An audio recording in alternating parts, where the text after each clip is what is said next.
4, 6, 8, 10, 12। Okay, तो यहाँ पर देखिए कि हर एक संख्या एक पद कहलाती है। हर एक संख्या क्या कहलाती है कि पद कहलाती है।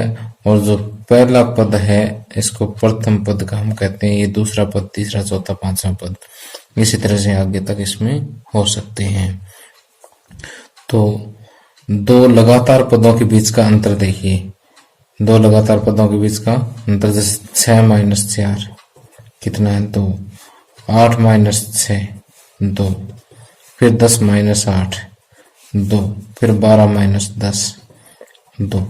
तो देखिए दो लगातार पदों के बीच का अंतर क्या है, समान है। यदि लगातार पदों के बीच का अंतर समान है तो ये जो सूची है अंकों की ये एपी है। अगर लगातार पदों के बीच का अंतर समान नहीं है तो ये एपी नहीं होती। तो क्योंकि अब यहाँ पर अंतर समान है इसलिए दी गई अंकों की सूची क्या है कि एपी है। तो अब जो समान अंतर है इसको हम बोलते हैं सारवंतर।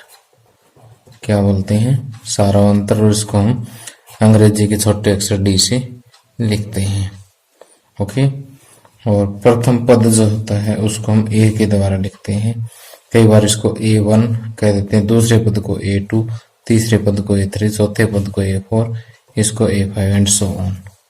ठीक है, तो ये एब्रीविएशन याद रखें, मैं बार बार इसको यूज करूंगा। ठीक, तो देखिए जो सबसे पहला क्वेश्चन मैंने यहाँ पर लिया है वो एपी की परिभाषा पर आधारित है कि यहाँ पर ऑप्शन में आपको 4 अंकों की सूचियां दे रखी है। तो इनमें से आपको पहचानना है कि कौन सी सूची जो एपी है।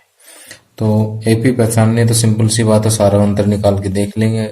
अगर सारा अंतर समान है या क्रमागत पदों के बीच का अंतर समान है तो वो क्या है, एपी है। तो यहाँ देखिए 4 माइनस 2 कितना हो गया 2, 8 माइनस 4 4। देखिए यहाँ अंतर समान नहीं है तो ये एपी नहीं हो सकती।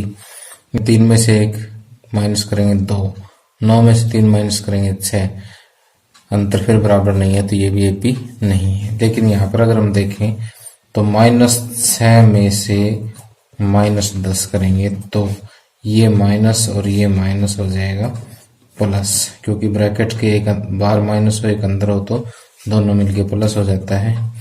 अब प्लस का 10 और -6, ये 10 में से 6 घट गए, कितने बच गए 4। इसी तरह से -2 में से -6 माइनस करेंगे कि अगले पद में से पहले वाला पद घटाना है।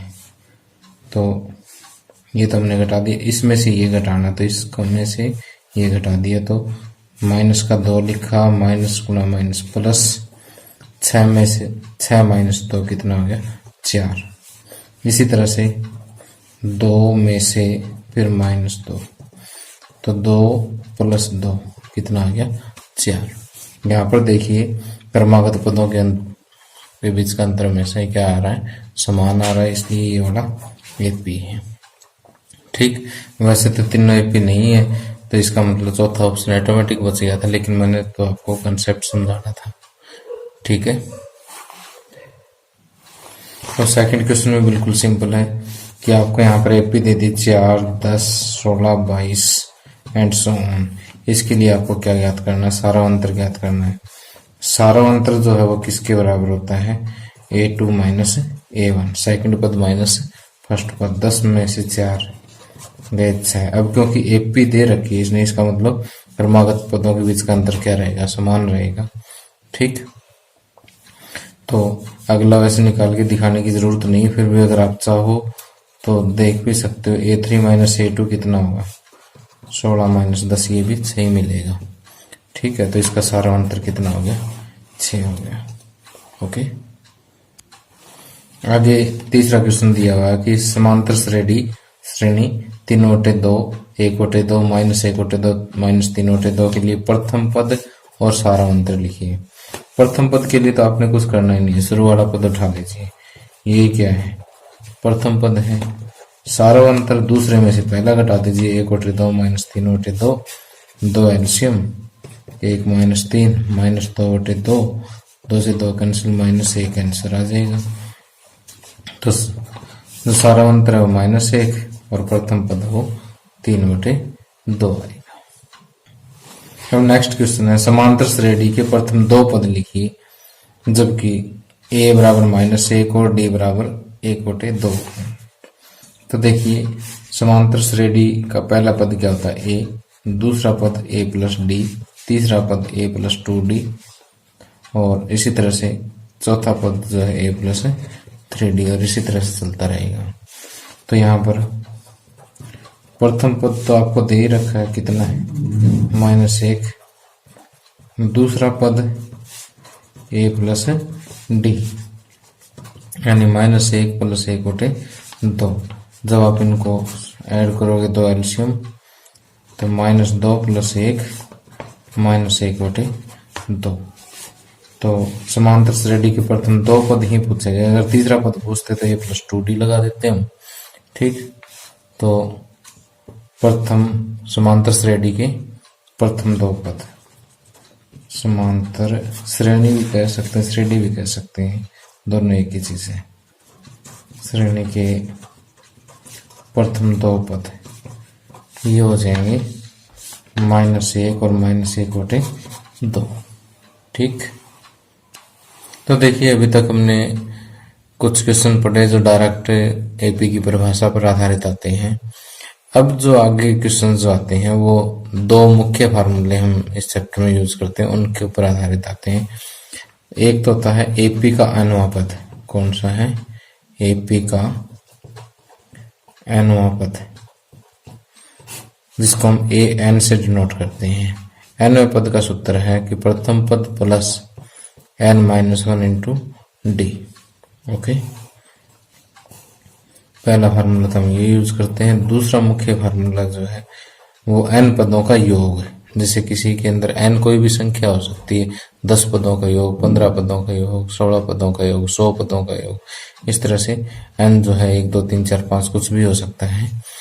तो n पदों का जो योग है उसका सूत्र है n/2 into 2a plus n-1 into D. तो ये दोनों सूत्र जो है आपको बहुत अच्छे से याद करने हैं। अब देखिए कि इन दो सूत्रों के अलावा हम एक SN का दूसरा सूत्र भी यूज करते हैं। जब अंतिम पद दिया हो ना तब ये सूत्र है n/2 इंटू पहला पद प्लस अंतिम पद, ठीक। इसके अलावा एक छोटा सा फॉर्मूला और आता है, उसको मैं बाद में बताऊंगा। तो देखिए कि यहाँ पर अगर हम पहला फार्मूला देखें तो इसमें एक तो nवां पद है, एक पहला पद है, एक सारांतर है और एक n पदों की संख्या है। ये चार चीज है। इन चारों में से कोई भी तीन आपको दे दी जाएगी, चौथी पूछ ली जाएगी। तो आपने पहचानना है क्वेश्चन में से कि आपको दे क्या दिया है और पूछा क्या है। जो तीन दी है वो इस फार्मूले में होना चाहिए, चौथी पूछ रखी है अगर वो भी इस फार्मूले में तो ये लगेगा। और अगर पहला पद n d और n अगर ये है और पदों का योग, तो इसी तरह से 1 2 3 और 4 चीजें इसमें हैं। चार में से कोई भी तीन देके चौथी पूछ लेगा। तो जो तीन दी गई है और चौथी पूछी गई है वो उस फार्मूले में होनी चाहिए। ओके, क्योंकि कई बार बच्चे पूछते हैं सर कि कौन सा फार्मूला लगाएं, समझ नहीं आता। तो सिंपल सी बात है कि एपी के दोनों जो मुख्य फार्मूले हैं उनमें क्या है कि चार चीजें आपको दे रखी है। तो एपी के दोनों फार्मूलों में क्या चार जो है वो चीजें दे रखी है। इनमें से तीन आपको दी होगी क्वेश्चन में, चौथी आपसे पूछी होगी। तो वो तो आपको कंपेयर करना पड़ेगा भाई तीन कौन सी दे रखी, चौथी कौन सी पूछी। अगर वो चारों की चारों फार्मूले में है वही फार्मूला लगेगा, जिस फार्मूले में होगी वही फार्मूला लगेगा। ओके, रहेगी बात अब इसकी। तो कई बार अंतिम पद दे देते हैं, पहला पद भी दे देते हैं, पदों की संख्या भी दे देते हैं। फिर इसमें क्या करते हैं कि पदों का n पदों का योग पूछ लेते हैं। कई बार 1 2 3 दे करके अंतिम पद पूछ लेते हैं। तो इसी तरह से इसका है, ठीक। अब जो थोड़े से बड़े क्वेश्चन आते हैं 4 अंक वाले, उनमें ये दोनों ही फार्मूले लग जाते हैं, ठीक। कि पहले ये लगेगा और फिर ये जो मैं क्वेश्चन के साथ साथ आपको बता दूंगा। ओके, तो कोई भी ज़्यादा मुश्किल चीज़ नहीं है, बस आपको ये फार्मूले याद होने चाहिए। और कई बार तो एग्जाम में डायरेक्ट फार्मूला ही पूछ लिया जाता है कि एपी का पहला पद ए है, सारा अंतर डी है, तो एन पदों का योग क्या होगा। यानी आपको एस एन का सूत्र पढ़ लिया, एस एन पूछ लिया कि एस एन क्या है, N by two into two A plus N minus one into D है। ओके, गुणा का निशान है, एक्स जैसा दिख रहा है ना, वास्तव में गुणा ही। तो ये फार्मूला मैंने अभी आप पढ़ा है, ये यहाँ पर पहले हरियाणा बोर्ड में पूछा गया है। अब देखिए आगे सिक्स्थ क्वेश्चन है कि एक समांतर श्रेणी का प्रथम पद 4 है, सारा अंतर -2 है, इसका पांचवा पद क्या होगा। कि पहला पद कितना दे दिया 4, सारा अंतर -2। पांचवा पद मीन्स की n बराबर 5 दे दिया और a5 आपको पूछ दिया कि पांचवा पद क्या होगा। तो देखिए a, d और n दे दिया और an आपसे पूछ लिया है, तो an का जो सूत्र है a plus n minus 1 into D. तो a कितना आ गया 4 प्लस n माइनस 1, 5 में से 4 इंटू डी कितना -2। 4 प्लस 4 दूनी 8, माइनस के 8 हो गए क्योंकि एक माइनस का है। अब 4 plus into minus -8, 4 minus 8 minus के 4 बच गए। ओके, तो इसका बी आंसर जो है आ जाता है। तो इसके लिए देखिए मैं आपको शॉर्टकट बताता हूँ कि जैसे मान लीजिए पांचवा पद पूछ लिया, पांचवा पद है तो a प्लस 4d, यानी जौन से पद है उससे कम डी लगा दो, a तो लगाना ही है। तो इसी तरह से जैसे सातवें क्वेश्चन में 20वां पद पूछ लिया, तो a तो लगाना ही लगाना, 20 से 1 कम कर दो 19d, सीधा निकाल दो। अगले क्वेश्चन में 15वां पद पूछ लिया, तो इसमें a 15, a पहला पद तो है ही है, 15वां पद है तो 15 से 1 कम कर दो 14। ठीक, तो आइए फटाफट इनको कर लेते हैं कि जैसे यहाँ पर एपी दे दी -10 -6 -2, तो इसका 20वां पद ये तो कितना आ गया -10, डी है -6 में से -10 -6 प्लस 10, तो ये आ गया प्लस का 4, तो डी आ गया इसका 4। तो 20वां पद है तो a प्लस 19d, a कितना था -10 प्लस 19 चौके 76, प्लस के 76 -10, 76 में से 10 गए 66। ओके, तो इसका ए ऑप्शन जो है ट्रू होगा। क्लियर। इसी तरह से 8वां क्वेश्चन आप मुझे करके दिखाएं। ठीक, और 8वें क्वेश्चन का आंसर मैं आपको बता देता हूँ। इसका आंसर सी आना चाहिए, जिसका आंसर सही आ जाए वो मुझे यस 2 बार लिख के दिखाएं कमेंट बॉक्स में। ओके, ताकि मुझे पता लगता रहे कि आप लोगों को कितना समझ में आ रहा है। ओके, अब देखिए आगे मैं आपको एक मोस्ट इम्पोर्टेंट क्वेश्चन करवा रहा हूँ। ये क्वेश्चन 1 नंबर में पूछा जाता है, 2 में भी पूछा जाता है, 3 में भी पूछा जाता है। ओके, तो देखिए कि एपी का तीसरा पद 5 है, कि एपी का तीसरा पद कितना दे दिया 5, और 7वां पद 13 दे दिया, उसका सारा अंतर ज्ञात करना है। तो तीसरा पद है तो मैंने जैसे शॉर्टकट आपको बताया था कि 3 में से 1 घटा दो 2, a प्लस 2d बराबर कितना 5, और 7वां पद है तो a प्लस 7 में से 1 कम कर दो 6d बराबर 13। ओके, अब ये 2 समीकरण बन गए, विलोपन विधि से हल कर दो इनको। a से a कट गया, -6 प्लस 2 माइनस के 4d, और 13 में से 5 गए 8, माइनस के 8, d बराबर -8 बटे -4, माइनस से माइनस कैंसिल, 4 दूनी 8, डी बराबर क्या हो गया 2 आ जाएगा। ठीक, तो इसका बी ऑप्शन सही हो जाएगा। अगर यही क्वेश्चन 3 नंबर में पूछा जाता है तो इसमें आपसे प्रथम पद भी पूछा जा सकता है, भी क्या होगा। डी की वैल्यू उठा करके इन दोनों समीकरणों में से कहीं भी रख दीजिए, ए की वैल्यू आ जाएगी। ठीक, हो सकता है कि आपसे एपी पूछ ले, एपी पूछ ले तो आपके पास ए आ गया, डी आ गया, एपी बना दो बस। अब देखिए कि ये बिहार बोर्ड के पिछले वर्ष का क्वेश्चन है कि 2, 4, 6, 8, 10 का कि 11वें पद की गणना करें, यानी इसका 11वां पद ज्ञात करना है। तो बिल्कुल सिंपल है, A11 आपको फाइंड आउट करना है। तो A11 बराबर A प्लस 10D। प्रथम पद कितना है? 2।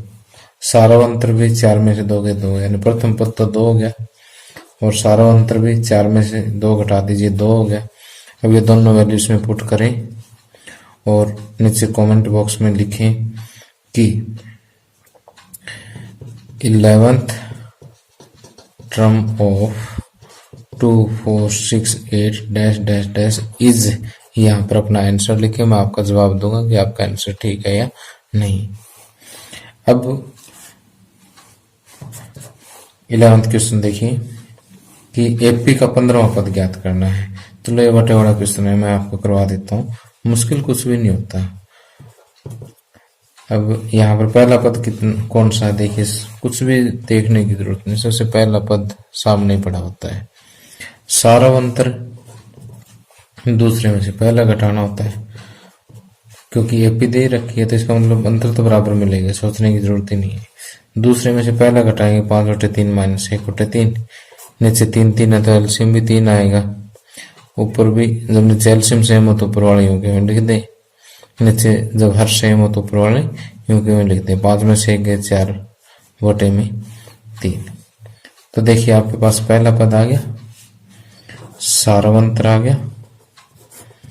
अब ज्ञात क्या करना है? 15वां पद। 15वां पद क्या होगा? A plus 14D। ए हो गया आपका 1/3 प्लस 14D, और डी कितना है? 4/3। तो ये आ जाएगा 1/3 प्लस 14 चौके 56/3। तो 3 एलसीएम आ गया, 1 प्लस 56, 56 और 1 57/3, 3 एकम 3, 19 दिए 57। तो 15वां पद आ जाएगा 19। ओके, तो कई बच्चे जो तुक्के मारने वाले होते हैं उनके बट्टे में 3 3 देख कर सीधा आंसर प्लेस कर देते हैं। तो आपको ऐसा कोई भी रिस्क नहीं लेना है भी जिसमें आप बिना सोचे समझे बिना कैलकुलेशन के निशान लगा दो। तो आपने कैलकुलेशन करनी है, ये भी बहुत ही आसान चैप्टर है। अब 12वां क्वेश्चन देखिए कि AP A plus D A plus 2D के प्रथम n पदों की योग का सूत्र लिखिए। यानी बिल्कुल सिंपल क्वेश्चन है, सीधा पूछ रखा है कि एपी के n पदों का योग का सूत्र लिखिए। तो n पदों के योग का सूत्र आपको पता ही है, क्या है? n/2 × 2a plus n-1 × d। Okay, अब आगे यहाँ पर ये पूछा है कि समांतर श्रेणी 21, 18, 15 21, 18, 15 का कौन सा पद शून्य है? भी आगे कहीं जाके शून्य आएगा इसमें, और वो इसका कौन सा पद होगा वो पूछा है। तो हम ये कहते हैं कि ये मान लेते हैं कि nवां पद होगा। nवां पद क्या ले लिया? इसका शून्य ले लिया। पहला पद आपको देखते ही पता लग जाएगा, सारावंतर 18 में से 21, जब छोटे में से बड़ा घटेगा तो माइनस का ही बचेगा, -3। ठीक, तो हम अब देखिए कि इसमें पूछा है कौन सा पद है, तो n आपको ज्ञात करना है। जब भी आपसे पूछा जाए कि कौन सा पद है तो इसका मतलब आपको n फाइंड आउट करना है। तो ये 4 चीजें कौन से फार्मूले में होती है? इस फार्मूले में an बराबर a plus n-1 × d। Okay, तो देखिए कि यहाँ an तो हो गया 0, a हो गया 21 प्लस n हमें पता नहीं तो n की जगह n रख दो, n-1 × d कितना है? -3।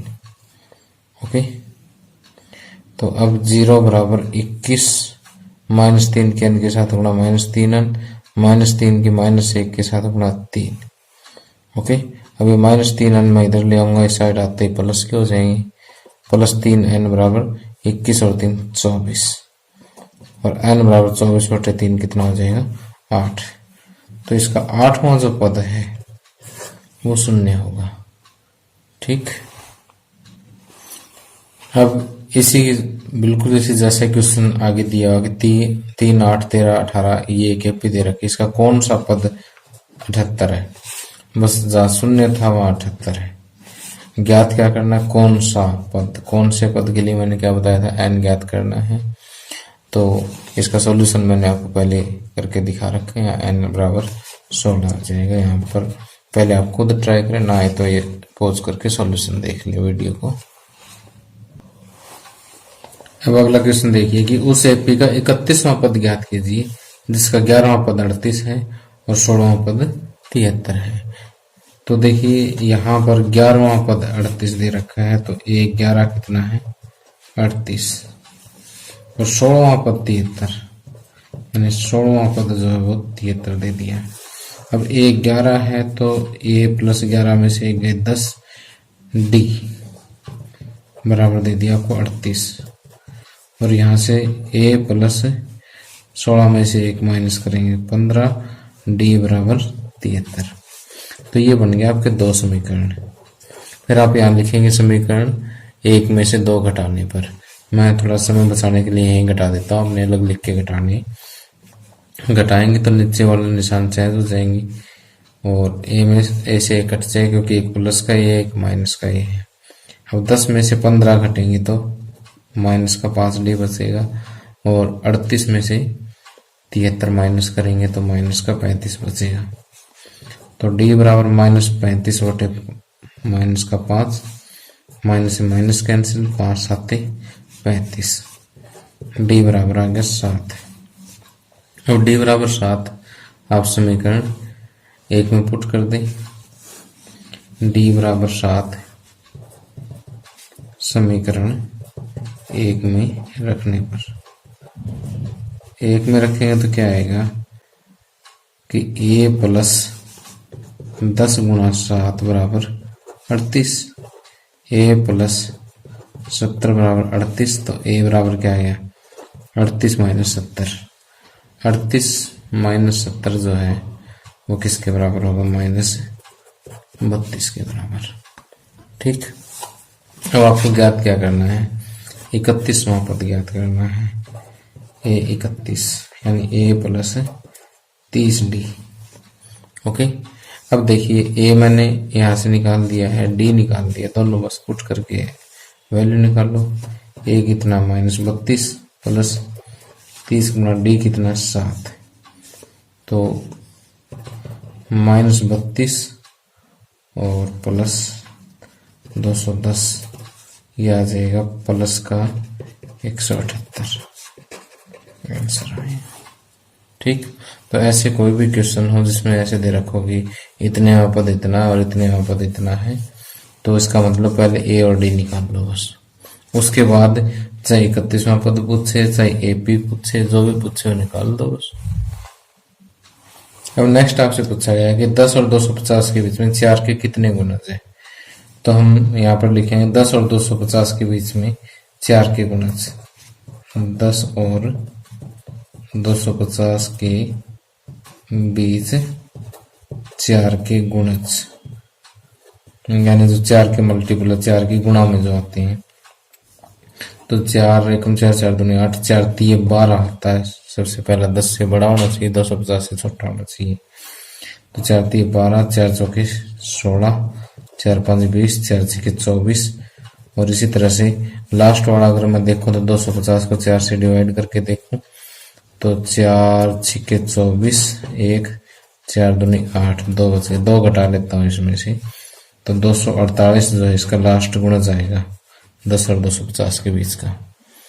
तो अब देखिए क्योंकि 4 का गुणज है तो यहाँ पर आपको एपी मिल रही है।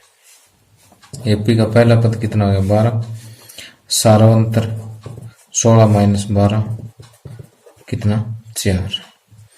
अब देखिए कि इसमें nवां पद 248, वो पूछा कितने गुणज है, यानी ये सारे गिण के बताने कितने, यानी आपको क्या बताना है, n बताना है। ठीक, तो यहाँ पर आप an का सूत्र लगा दीजिए, an बराबर a plus n-1 into D. an आ जाएगा 248 बराबर a कितना होगा 12 प्लस n हमें पता नहीं है, लिख दो यूं कहीं फिर, d है 4। अभी अगले स्टेप में बार इधर आकर के घट जाएंगे, तो 248 में से 12 गए 236 बराबर n-1 गुणा 4। अभी 4 इधर आकर के डिवाइड हो जाएंगे, 236 बटे 4 बराबर n-1, 4 5 20 और 4 9 36। तो यहाँ से आ जाएगा n-1 बराबर 59। निकालना क्या हमें, n निकालना, तो एक इधर जाकर के यहाँ माइनस का इस साइड आकर के प्लस 59 प्लस 1 60 आ जाएगा। ठीक, तो यहाँ पर आपको ये चीज तो समझ आ गई होगी भाई कितने पूछे जाए, कौन सा पद पूछा जाए, तो इसका मतलब आपने निकालना क्या है, n निकालना है दोनों केस में। आगे प्रश्न नंबर 17 है, प्रथम 100 धन पूर्णांकों का योग ज्ञात कीजिए। तो प्रथम 100 धन पूर्णांक है 1 प्लस 2 प्लस 3 प्लस 4 प्लस, और ये कहाँ तक है, 100 तक है। तो यहाँ प्रथम पद तो क्या हो गया 1, सारा अंतर भी 1, और 100 धन पूर्णांक है तो n भी आपको दे दिया 100। ठीक, और अंतिम पद भी दे दिया 100, और आपको पूछा है योग, ऐसा न दे दिया। जब आपको पहला पद और अंतिम पद दे रखा हो तो आप सिंपल फार्मूला लगा सकते हैं n/2 into a plus l, यानी n आपको पास है 100 बटे 2 गुणा a प्लस l, यानी 1 प्लस 100, 100 बटे 2 गुणा 101।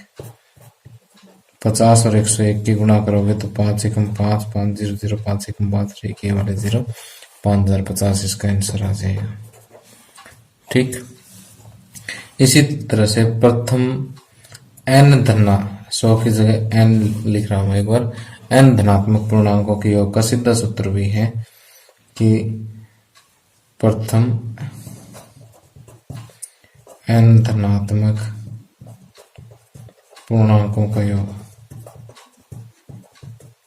जिसको हम सिग्मा n लिखते हैं, जो होता है n into n plus 1/2, shortcut है ये। तो n की जगह आ गया 100, 100 प्लस 1 101 बटे 2, आगे कैलकुलेशन सेम है। अगर आप शॉर्टकट विधि से करना चाहते तो ये फार्मूला लिख दे सीधा। ठीक, और अगर एपी विधि से करना चाहते तो ये वास्तव फार्मूला तो एपी से निकला हुआ है, कोई भी कर सकते हो, कि छूट है यहाँ पर। अब नेक्स्ट क्वेश्चन देखिए कि एक एपी में पहला पद 7, यानी आपको ए दे दिया यहाँ पर 7, 13वां पद 35, ए 13 बराबर 35। तो सारावंतर तथा प्रथम 13 पदों का योग ज्ञात कीजिए। तो आपको सारावंतर ज्ञात करना है और पहले 13 पदों का योग ज्ञात करना है। तो यहाँ इन दोनों से तो सारावंतर निकल जाएगा, कैसे, 13वां पद ए प्लस 13 में से 1 कम कर दो 12, डी बराबर 35। ये ए की वैल्यू उठा के यहाँ रखो, 7 प्लस 12, डी बराबर 35। 12 डी बराबर, ये 35 में से 7 माइनस होगा तो क्या बचेगा 28, और डी बराबर 28 बटे 12। 4 के टेबल पे कटेंगे, 4 3 12, 4 7 28, डी बराबर आ जाएगा 7 बटे 3। ओके, अब 13 पदों का योग S13 आपको ज्ञात करना है। तो Sn का जो सूत्र है वो आपको पता है n/2 into 2a plus n-1 into D.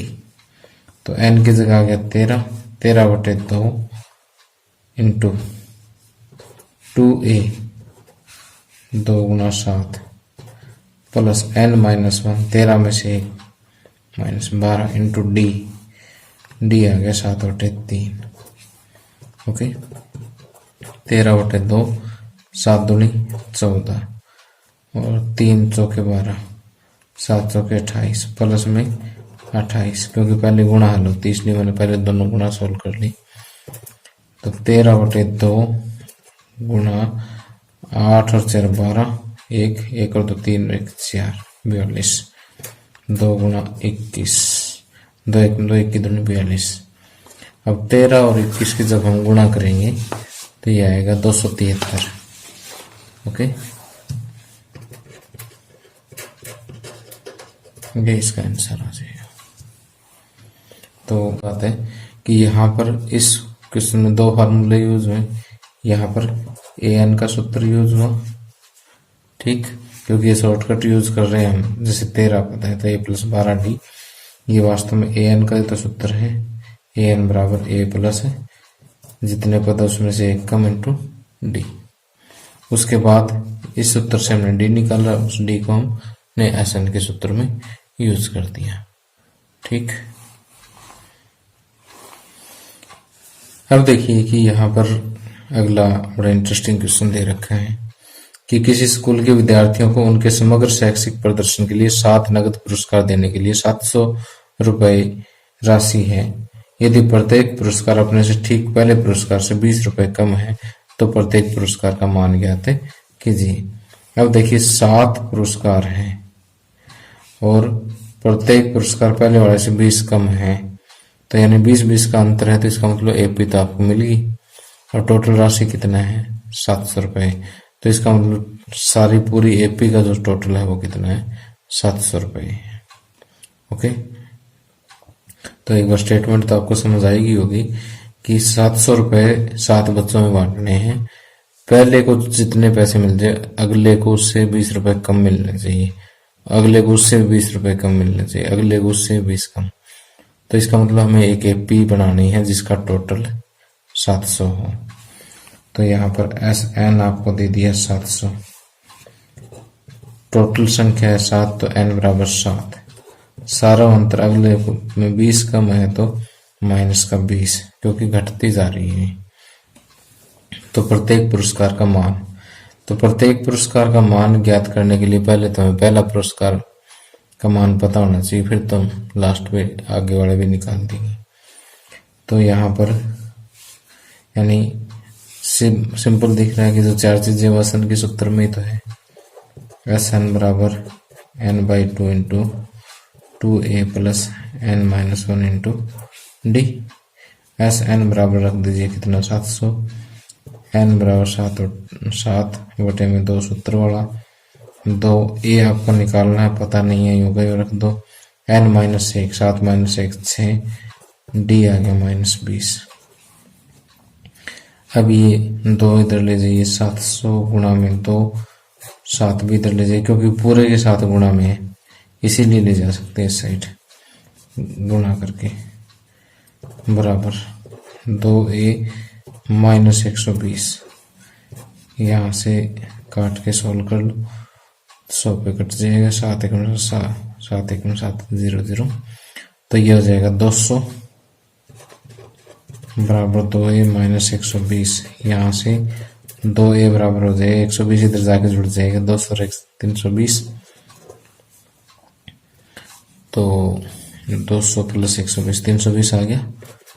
a बराबर 320/2 160, यानी प्रथम पुरस्कार की राशि कितनी आ गई 160। प्रथम पुरस्कार राशि ए लिख देते हैं, ये आ जाएगी 160। दूसरे पुरस्कार की राशि A2 a प्लस डी, यानी 160 प्लस में माइनस में से सीधा 20 घटा के लिख दो 140। इसी तरह से तीसरे पुरस्कार की राशि, इसमें से 20 घटा के, इसी तरह तीसरे पुरस्कार की राशि 120 और चौथे पुरस्कार की राशि कितनी आ जाएगी 100, पांचवें की आ जाएगी 80, छठे की 60, और 7वें की 40। इनको टोटल करके देख लेना। वैसे 160, 140, 700 ही बैठेंगे। ठीक है। अगला क्वेश्चन देखिए कि 636 योग प्राप्त करने के लिए AP 9, 17, 25 के कितने पद लेने चाहिए। यहाँ पर इन दोनों क्वेश्चनों की समानता देखिए कि SN कितना देती है 636। ए आपको यहाँ से नजर आ ही रहा है 9, सारा अंतर भी आप निकाल लो। 17 माइनस 9 8। कितने पद लेने चाहिए, यानी N आपसे पूछ लिया। 1 2 3 4, 1 2 3 4 वही चीजें हैं। ठीक, वही सूत्र यूज होगा, लेकिन अंतर क्या है, यहाँ पर आपसे A पूछा गया था, यहाँ से आपसे N पूछा गया है। ठीक, तो जिस क्वेश्चन में N पूछा जाए उसमें और SN दे रखा और N पूछा जाए उसमें एक द्विघात समीकरण बनेगा आगे जाके। ठीक, और उस द्विघात समीकरण को हल करना पड़ेगा, फिर जाके N निकलेगा, ध्यान रखना। अभी समझाता हूँ आपको। तो देखिए अब इसमें सूत्र लगाते हैं। SN का SN बराबर N/2 into 2A plus N-1 into D। Okay, SN आ गया आपका 636 बराबर N हमें पता नहीं होगा, N रख देते हैं इंटू 2A 2 में 18 प्लस N-1 इंटू D कितना है 8। वो 2 की इधर ले जाए गुणा कर दीजिए 1272 बराबर N इंटू 18 प्लस 8 के अंदर गुणा 8N माइनस 8। ओके, क्या आ जाएगा 1272 बराबर 18 में से 8 गए 10, तो 18 माइनस 8 10, 10 के N के साथ गुणा 10N प्लस 8N के N के साथ गुणा 8N स्क्वायर। तो यहाँ से आ जाएगा 8N square plus 10N 1272 side ले माइनस के 1272। ठीक, बराबर 0। ठीक, अब इसमें से आप 2 कॉमन लेके काट सकते हो। तो 2 कॉमन लेंगे तो 4N स्क्वायर, 2 5 10, 2 6 12, 2 3 6, 2 6 12। अब 2 कॉमन लिया था वही साइड 0 से डिवाइड होकर के 0 बन जाएगा। ठीक, अब ये एक द्विघात समीकरण बन गया, इसको हल कर लेना कि गुणा करो तो कितना आना चाहिए। 636 को 4 से गुणा करेंगे तो आएगा 2544 के। 2 अंक आपको ऐसे ढूंढने हैं कि जिनकी गुणा करें तो माइनस 2544 आए और जोड़ करें तो प्लस का 5 आए। तो अगर ऐसे सिंपल ना मिले क्योंकि बड़ी संख्या है तो आपको 2544 के ऐसे अभाज्य गुणनखंड बना लेने। 2 एकम 2, 2 दूनी 4, 2 7 14, 2 दूनी 4, 2 6 12, 2 3 6, 2 6 12, 2 3 6 और 2 एकम 2, 2 8 16, 2 एकम 2, 2 5 10 और 2 में 18। फिर 3 पे कटेगा, 3 5 15 3 3 9। अब देखिए 2 दूनी 4 दूनी 8 दूनी 16, 3 48 और 5 53। तो 53 माइनस 48 2 बन गए। 4N square plus 53 minus 48 minus 636 बराबर 0। तो अब इसको आप सॉल्व करोगे तो N की 2 वैल्यूज आएगी, एक प्लस में एक माइनस में। माइनस वाले छोड़ देना आप, ठीक है, प्लस वाले ले लेना। ठीक है, इसको सॉल्व तो कर ही लेंगे। सॉल्व करके मुझे कमेंट करके उत्तर बताना है इसका। अब आगे नेक्स्ट क्वेश्चन है कि ये थोड़ा सा बड़े क्वेश्चनों में आता है। तो AP का तीसरा पद 15 दे रखा है और उसके 10 पदों का योग 125 है। तो एक तो तीसरा पद दे रखा है और एक 10 पदों का योग दे रखा है। उसका 10वां पद पूछा है। 10वां पद पूछा तो आपको A की जरूरत पड़ेगी और D की जरूरत पड़ेगी, वरना तो 10वां पद निकलेगा नहीं। और N पदों का योग पूछा है। तो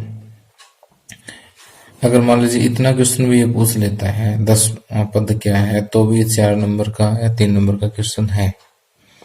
तो ये थोड़ा सा अलग क्वेश्चन जो मैंने पहले समझाया उनसे। तो देखिए ज्यादा अलग नहीं है, फिर भी देखिए आप कि तीसरा पद है तीसरा पद दे रखा 15, तो a प्लस 2d बराबर 15, एक समीकरण तो यहाँ से बन गया। और 10 पदों का योग दे रखा, दूसरा समीकरण हम यहाँ से देंगे। 10 पदों का योग 125, तो यहाँ पर एन का सूत्र लगा दिया। 125 बराबर n/2 10/2 into 2a plus n-1, n कितना 10, 10 में से 1 9d। ठीक, जब इसको सोल्व किया तो ये एक समीकरण आ गया हमारे पास 2a प्लस 9d। अब समीकरण 1 और समीकरण 2 को विलोपन विधि से हल किया तो यहाँ से d की वैल्यू आ गई -1। अब ये d की वैल्यू उठा करके पहले समीकरण में रख दो, यहाँ से a की वैल्यू आ जाएगी 17। ठीक, अब 10वां पद निकाल दो। 10वां पद क्या होता है, a प्लस 9d। a कितना है आपका 17 प्लस 9d कितना है -1। तो यहाँ से 17 में से 17 माइनस 9, 10वां पद आ गया 8। n पदों का योग, n पदों का योग है तो Sn के सूत्र में a और d की वैल्यू रखनी है। n/2 into 2a plus n-1 into d, तो n/2 इंटू 2a 17 दूनी 34 plus n-1 into d, d है -1, तो ये आ जाएगा n/2 into 34 minus n plus 1, n/2 into 34 plus 1 35 minus n, ये n पदों का योग हो गया बस। ओके, तो इस तरह से आप 22वां क्वेश्चन कर सकते हैं। अब 23वें क्वेश्चन में देखिए कि एक कार निर्माता चौथे वर्ष में 440 और 8वें वर्ष में 580 कारों का उत्पादन करता है। यदि प्रत्येक वर्ष उत्पादन एक समान रूप से एक निश्चित संख्या में वृद्धि होती है तो उसका 10वें वर्ष का उत्पादन और 10 वर्षों का कुल उत्पादन, ये तो बिल्कुल सिंपल सी बात है कि चौथे वर्ष में यानी A4 दे रखा है 440, 8वें वर्ष में A8 दे रखा 580 और एक समान उत्पादन है, इसका मतलब AP दे रखी है। वृद्धि होती है मीन्स कि पॉजिटिव निकलेगा कुछ ना कुछ, जो कॉमन डिफरेंस है वो सारा अंतर।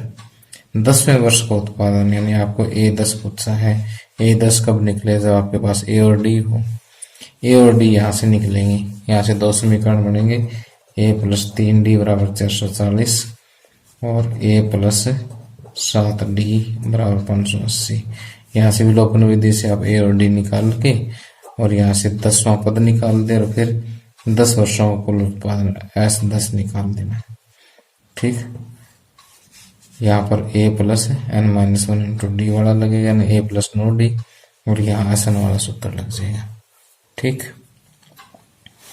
तो इसका आंसर मैं कमेंट बॉक्स में डिस्क्रिप्शन में डाल दूंगा, आप कंपेयर कर लेना अपना। और ये वाला जो क्वेश्चन है ये भी सेम टू सेम ऐसे, ये थोड़ा सा अलग है। यहाँ 7 पदों का योग 49 है और पहले 17 पदों का योग 289 है। तो यहाँ पर एक तो S7 बराबर 49 और S17 बराबर 289। अब यहाँ से 2 समीकरण बनेंगे आपके। अब इन दोनों समीकरणों को हल करके यानी यहाँ पर आप लगाओगे n/2 यानी 7/2 इंटू 2a प्लस 7 माइनस 1 यानी 6d बराबर 49। ठीक, 2a प्लस 6d बराबर 49 गुणा में 2/7 7 7 49, 2a प्लस 6d बराबर 14 और 2 कॉमन लेके यहाँ से समीकरण बनेगा a प्लस 3d बराबर 7। ओके, इसी तरह से दूसरा समीकरण यहाँ से बन जाएगा